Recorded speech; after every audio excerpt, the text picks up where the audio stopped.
अस्सलाम वालेकुम। आज का हमारा कानूनी शहादत ऑर्डर 1984 में जो टॉपिक है वो है fact in issue, relevant fact, res gestae है।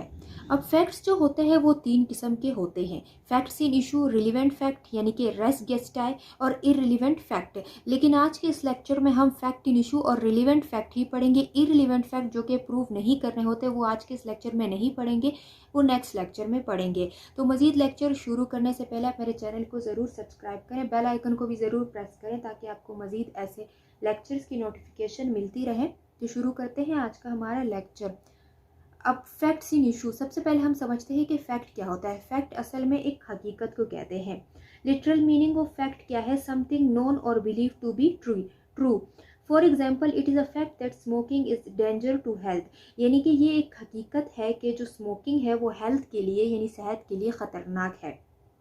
तो फैक्ट दरअसल क्या है? एक हकीकत है। और फैक्ट इन इशू क्या है?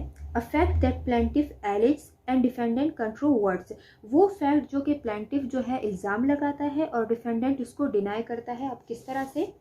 अब ए ने जो है बी को मारा, अब ए पर जो है इल्ज़ाम लगाया। मैं कहती हूँ कि ए ने जो है बी को मारा, लेकिन मेरे हिसाब से तो ये एक फैक्ट हुआ, लेकिन बी क्या करता है? इसको डिनाई करता है। अब ये क्या हो गया? ये फैक्ट इन इशू हो गया, यानी डिस्प्यूटेड हो गया क्योंकि उसने डिनाई किया। तो क्या है, जो एक पार्टी उसको एलिज करती है और दूसरी पार्टी उसको डिनाई करे, वो फैक्ट इन इशू बन जाता है, वो डिस्प्यूटेड हो गया, इसीलिए उसे फैक्ट इन इशू कहा जाता है। इलस्ट्रेशन है, A is tried for the murder of B by beating him with a knife with the intention of causing his death। यानी कि A क्या है? A पर जो है मुकदमा है कि उसने B को मारा है, किसके साथ? चाकू के साथ, और इस इंटेंशन के साथ कि B की डेथ हो जाए। एट A's ट्रायल, यानी कि A के ट्रायल पर the following facts are in issue, ये जो फैक्ट्स हैं ये इन इशू है। वो फैक्ट्स क्या है?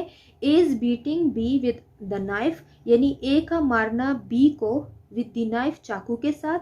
ए इज काजिंग बीज डेथ बाय सच बीटिंग, यानी कि ए ने क्या किया? बी की डेथ हुई इस मारने की वजह से। ए इज इंटेंशन टू काज बीज डेथ, यानी कि ए की इंटेंशन थी कि वो बी को मार देगा। तो ये तमाम चीज़ें क्या हुई? ये फैक्ट्स इन इशू हुई। तो क्या मतलब हुआ कि अगर दो पार्टीज़ है और उनका मुकदमा चलता है, अगर एक पार्टी जो है कोई बात करती है तो ठीक है वो फैक्ट है, और दूसरी पार्टी उसको मान लेती है तो कोर्ट उसको जो है वो मान लेता है, ये कोई इशू नहीं हुआ। लेकिन अगर जो है एक पार्टी जो है वो एलिज करती है और दूसरी पार्टी जो है उसको डिनाई कर लेती है, वो फिर क्या हुआ? वो फैक्ट इन इशू बन गया। अगर वो एक फैक्ट है तो कोर्ट तो उसे मान लेगी, लेकिन ये क्या हो जाता है? ये फैक्ट इन इशू। अब रिलीवेंट फैक्ट क्या है? यानी कि रेस गेस्टाई। रेस गेस्टाई और रिलीवेंट फैक्ट ऐसी, रेस गेस्टाई का मतलब है थिंग्स क्लोजली डन, ऐसी चीज़ें जो इस वाक्य के करीब करीब हुई हो। अब देखिए रिलीवेंट फैक्ट या रेस गेस्टाई ये क्या होता है? ये वो होते हैं जो फैक्ट्स इन इशू से कनेक्टेड होते हैं। फैक्ट, अब रिलीवेंट फैक्ट क्या है? एक एग्जाम्पल के थ्रू समझते हैं।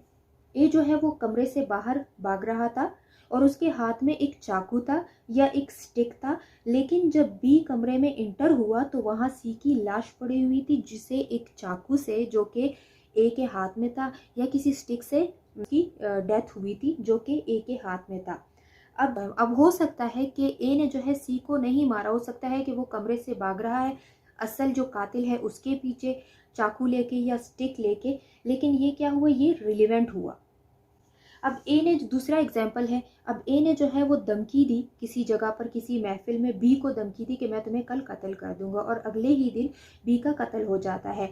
तो हो सकता है कि ए ने उसका कत्ल ना किया हो, लेकिन उसने सिर्फ धमकी दी और किसी और ने सुनकर उसका फ़ायदा उठाया और बी को कत्ल कर दिया। अब ये जो है कत्ल ना भी किया हो, लेकिन ये धमकी जो है ये क्या हुआ? ये रिलेवेंट फैक्ट हुआ। लड़ाई हो रही है दो लोगों के बीच में, आसपास लोग इकट्ठा हो जाते हैं, ए जो है वो बी को धमकी देता है कि मैं तुम्हें जान से मार दूंगा, और अगले दिन बी का कत्ल हो जाता है। तो हो सकता है उसने कत्ल ना दिया हो, लेकिन ये जो धमकी हुई ये क्या हुआ? रिलेवेंट फैक्ट हुआ। ये क्या है? ये फैक्ट इन इशू से कनेक्टेड है। या जो है ए का कत्ल होने के बाद बी के जो शर्ट पर है खून लगा हुआ है, ये भी क्या हुआ? ये एक रिलेवेंट फैक्ट हुआ। अब ए ने जो है वो बी का कत्ल किया, फैक्ट इन इशू। ए का मोटिव था क्योंकि ए जानता था कि बी ए के कुछ राज जानता है। ये क्या हुआ, ये रिलेवेंट फैक्ट हुआ।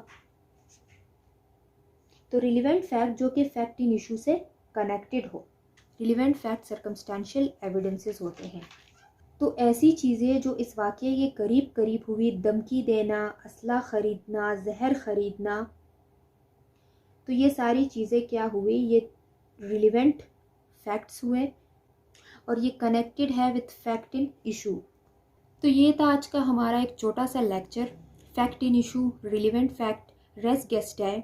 उम्मीद है कि आपको समझ आया होगा। मज़ीद ऐसे लेक्चर्स मैं अपलोड करती रहूँगी। Thank you.